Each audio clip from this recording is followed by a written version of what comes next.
12 यात्री थे। वे एक नगर से दूसरे नगर को जा रहे थे। आगे बढ़े तो एक नदी आई। अब सब लोग घबराए कि नदी को कैसे पार करें।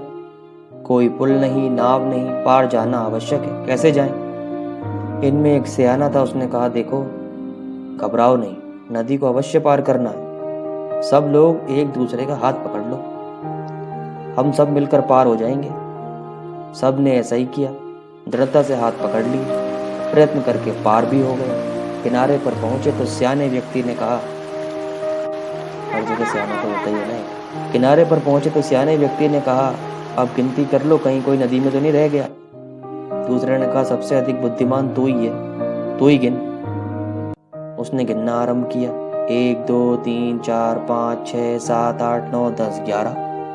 स्वयं को गिना ही नहीं। चौंक के बोला, ये तो 11 है, एक व्यक्ति कहाँ गया? दूसरे ने कहा, ठहरो, मैं गिनता हूँ।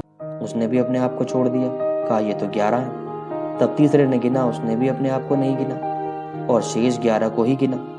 चौथे ने गिना, पांचवें ने गिना, इस प्रकार सभी व्यक्तियों ने गिना, किसी ने भी अपने आप को नहीं गिना। सब ने 11 ही गिने और लगे रोने।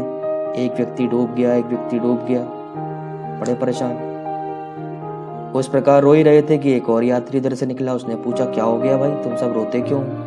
उसने कहा, हम 12 थे, नदी को पार करते हुए एक व्यक्ति डूब गया, अब 11 ही रह गए हैं शेष, इसीलिए रोते हैं। उस व्यक्ति ने एक नजर में उन्हें देखा और सोचा कि ये तो 12 हैं, और फिर बोला, देखो, यदि मैं तुम्हें 12वें साथी को खोज के दे दूं तो सारे बोले, हम तो तब तुम्हें भगवान के जैसा मानेंगे। ने कहा, बहुत अच्छा, सब बैठ जाओ, मैं प्रत्येक व्यक्ति के मुख पर एक थप्पड़ मारूंगा। जिसे पहला थप्पड़ लगे वो कहे 1, जिसे दूसरा लगे वो कहे 2।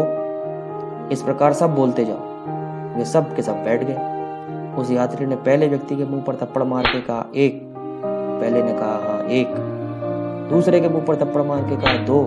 दूसरे ने कहा 2। इसी प्रकार उसने 3 4 5 6 7 8 9 10 11 12 सब गिन डाले। अंतिम यात्री ने कहा, हाँ 12, और सारे खुश हो गए कि उनका 12वां साथी मिल गया।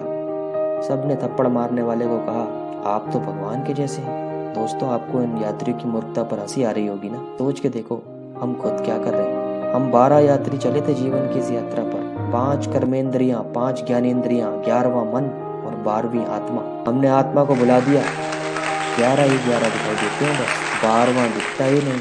इन 11 के लिए हम न जाने क्या क्या करते हैं। सुबह से शाम तक, शाम से सुबह तक परिश्रम करते हैं, लेकिन आत्मा के लिए कुछ भी नहीं करते। इन 11 को हम प्रत्येक प्रकार का भोजन देते हैं, लेकिन आत्मा को हमने भूखा बैठा रखा है। आज आत्मा ही डूब गई है, इसीलिए मनुष्य दुखी है, अशांत है, कहीं भी उसे शांति नहीं मिलती।